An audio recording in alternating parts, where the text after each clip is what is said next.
Assalamualaikum warahmatullahi wabarakatuh. Innal hamdalillah nahmaduhu wa nasta'inuhu wa nastaghfiruh wa na'udzu billahi min shururi anfusina wa min sayyiati a'malina.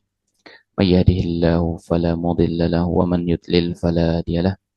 Asyhadu an la ilaha illallah wa la syarika lahu wa asyhadu anna Muhammadan 'abduhu wa rasuluh. Allahumma shalli wa sallim wa barik ala Muhammadin wa ala alihi wa sahbihi ajma'in. Allahumma 'allimna ma yanfa'una wa anfa'na bima 'allamtana wa zidna 'ilma. Alhamdulillah Rabbil Alamin.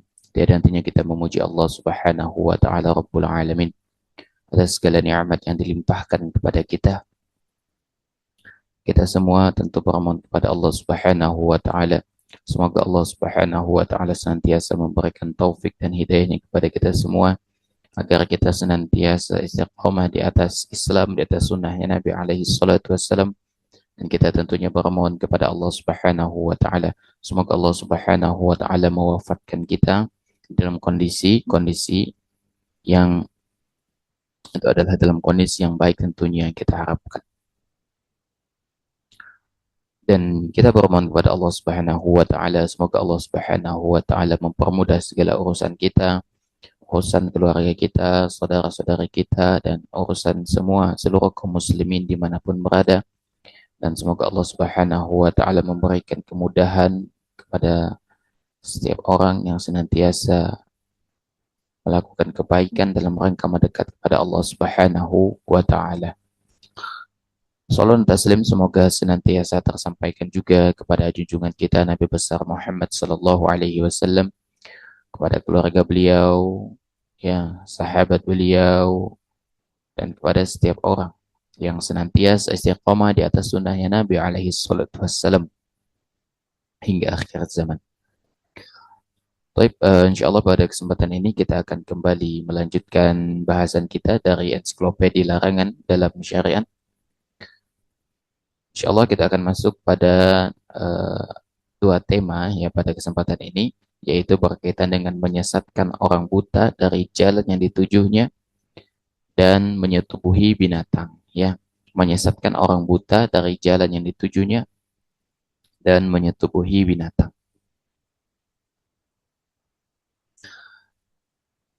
Hadirin sekalian, yang pertama yang akan kita bahas itu adalah berkaitan dengan masalah menyesatkan orang buta dari jalan yang ditujunya.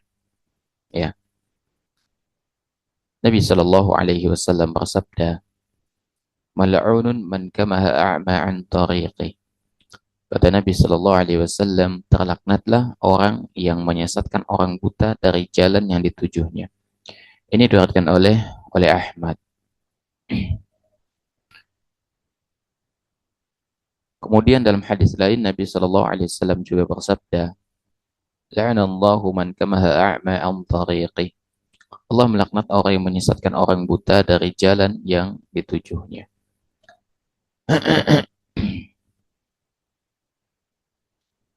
Hadirin makan oleh Allah Subhanahu wa Ta'ala.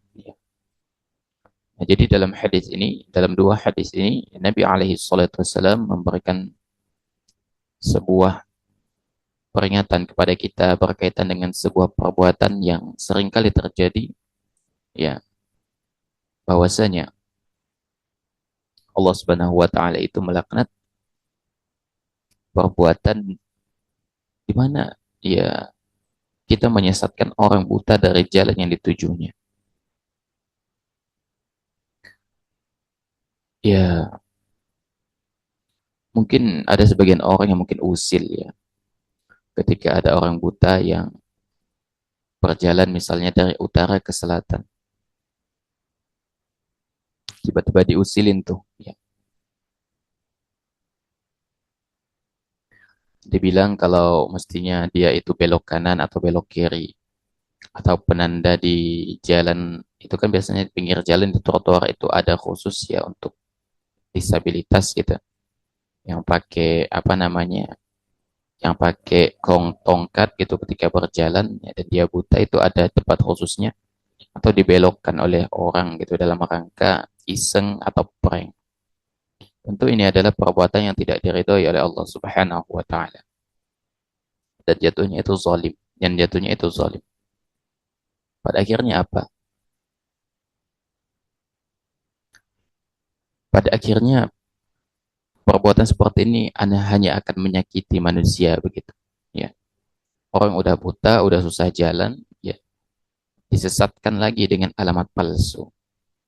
Disesatkan lagi dengan alamat palsu, maka ini perbuatan zalim dan menyakiti begitu. Ya, dan ini adalah perbuatan yang menyakiti sesama sesama muslim. Tidak hanya khusus muslim, ya berlaku juga secara umum. Siapapun yang bertanya, maka jawablah dengan yang sebenar-benarnya. Termasuk orang yang menanyakan alamat begitu. Maka kita sebutkan alamat yang sebenarnya. Kalau kita nggak tahu, bilang nggak tahu. Ya, ya. Orang cari alamat, atau misalnya kita yang memberi alamat, berikan alamat yang sebenarnya. Jangan berikan alamat palsu. Ketika yang antum berikan itu alamat palsu, maka sejatinya antum berbuat zalim.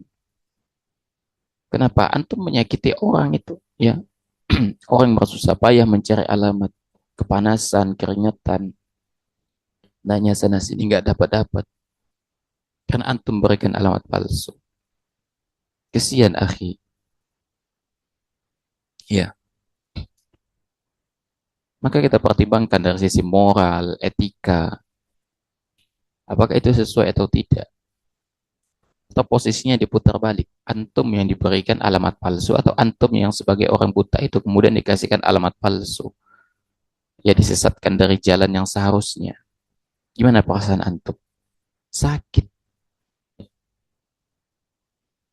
Begitu juga dengan orang lain. Maka mestinya kita sadar dan faham. Apabila kita ingin diperlakukan dengan sebaik-baiknya. Apabila kita tidak ingin dizolimi oleh orang lain. Maka perlakukan manusia dengan perlakuan sebagaimana kita ingin diperlakukan. Kita ingin dihormati, hormati orang. Kita ingin disayangi, sayangi orang.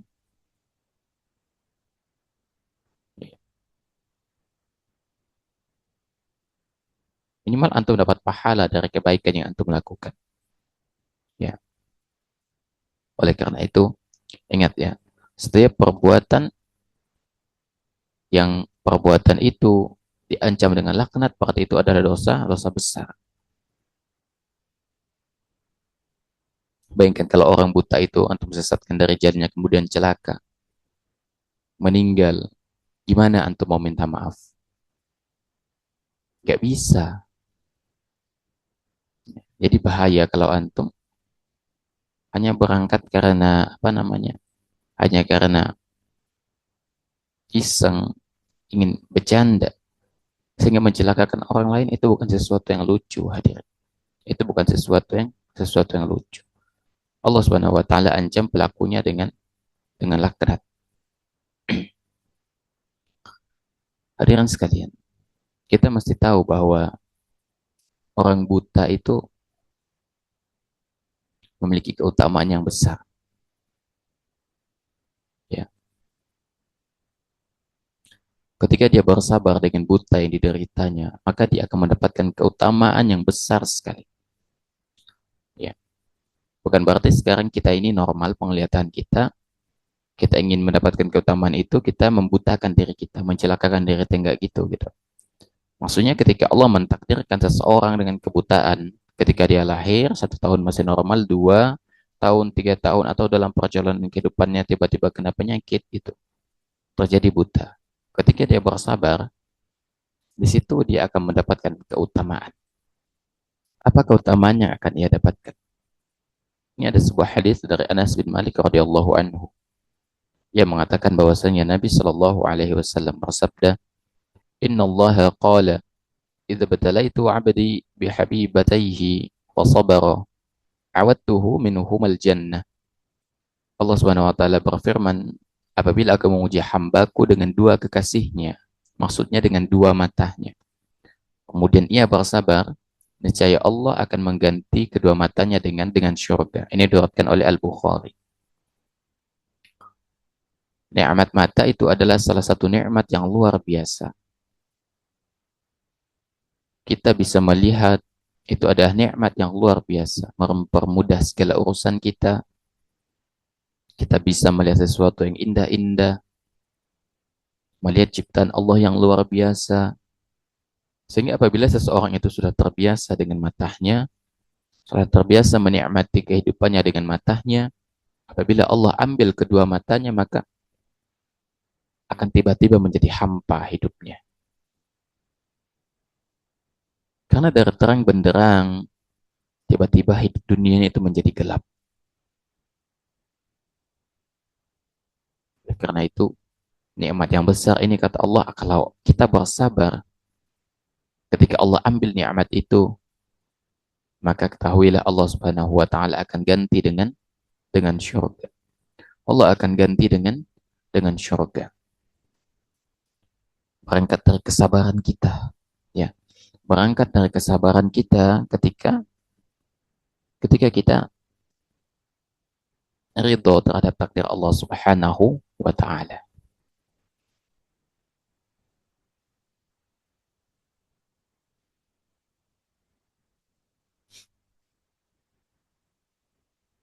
Dan ketika Allah Subhanahu wa taala kadangkala mengambil nikmat, ya, misalnya nikmat penglihatan seseorang, maka Allah Subhanahu wa taala ini akan memberikan keistimewaan lainnya.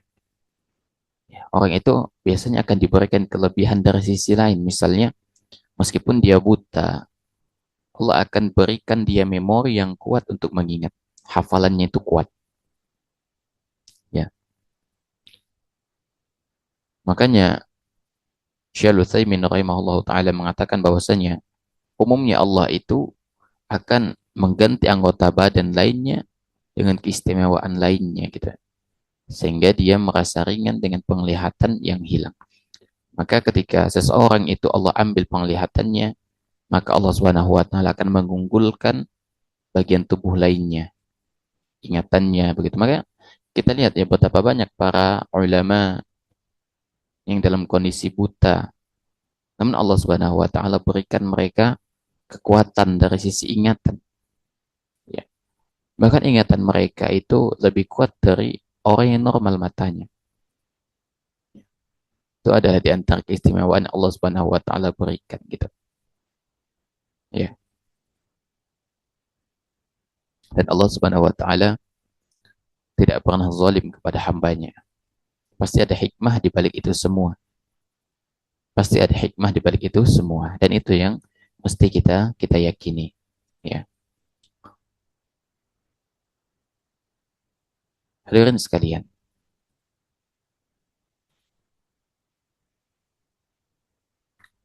Syaikhul Utsaimin rahimahullah menasihatkan bahwasanya mata itu adalah anggota tubuh yang paling dicintai. Ya. Kalau Allah mengambilnya dari seseorang dan bersabar dan mengharapkan pahala dari Allah Subhanahu wa taala, maka orang itu akan mendapat ganti syurga. Dan kita tahu, nikmat syurga itu tidak bisa dibandingkan dengan nikmat apapun. Makanya kata Nabi sallallahu alaihi wasallam, "Wa mawdi'u sauti ahadikum minal jinnah khairun," kata Nabi sallallahu alaihi wasallam, "minad dunya wa ma 'alaiha." Kata Nabi sallallahu alaihi wasallam, satu bagian di syurga yang diperoleh oleh kalian di syurga itu lebih baik dari dunia dan segala isinya.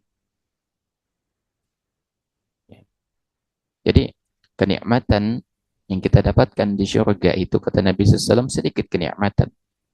Maka itu lebih baik dari dunia dan segala isinya.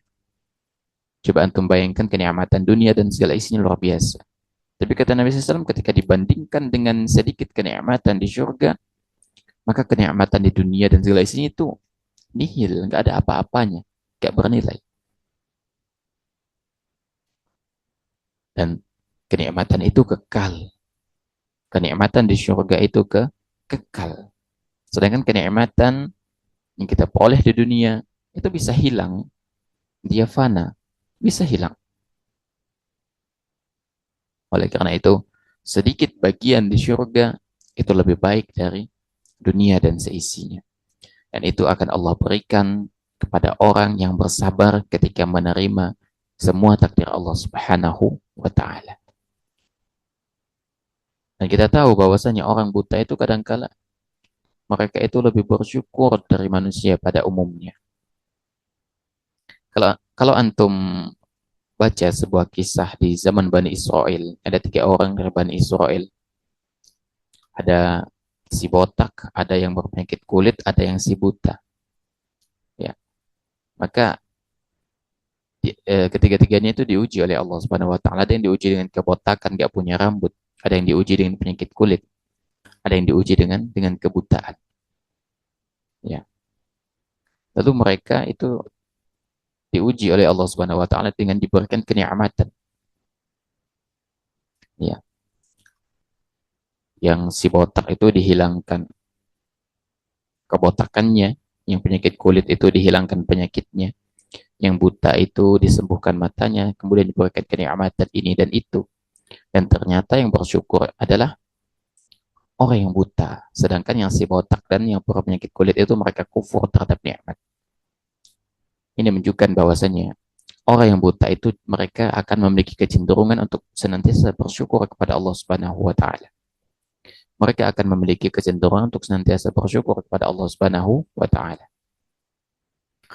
Oleh karena itu, mesti kita yakini dan kita harus sadar bahwasanya segala kenikmatan yang Allah berikan kepada kita, baik itu yang kita sukai atau yang kita tidak inginkan, sejatinya itu adalah ujian yang Allah berikan kepada kita.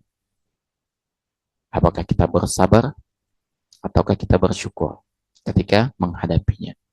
Ketika musibah kita bersabar, ada pahala besar di situ. Ketika itu sebuah kenikmatan dan kita bersyukur, maka ada pahala besar yang akan kita dapatkan. Dan kalau kita kufur, maka ketahuilah adab Allah itu amat pedih. Adab Allah itu amat amat pedih. Oleh karena itu, ya ketika kita melihat orang buta atau orang yang kehilangan arah dari arah perjalanannya, maka bantu mereka. Munculkan rasa kemanusiaan antum. Jangan sampai antum menzolimi orang tersebut. Orang tersebut butuh pertolongan kita. Dia udah kesusahan. Jangan sampai kita persulit karena diri kita. Jangan sampai kita menjadi orang yang muflis nanti pada hari kiamat. Di mana ketika kita zalim kepada orang, pahala kita diambil. Sedangkan keburukan orang itu ditransfer kepada kita. Kita nggak mau seperti itu. Antum mau nggak? Nggak mau. Antum udah capek-capek haji, keluar uang banyak, pahalanya dikasihkan ke orang. Kan antum nggak mau. Oleh karena itu, sebisa mungkin antum menjauhi perbuatan yang ya kezaliman, dan sebisa mungkin antum bantu yang orang terzalim, bisa bantu ya. Jangan sampai antum menyakiti orang ya. Terlebih ketika orang tersebut membutuhkan bantuan. Wallahu a'lam bishawab.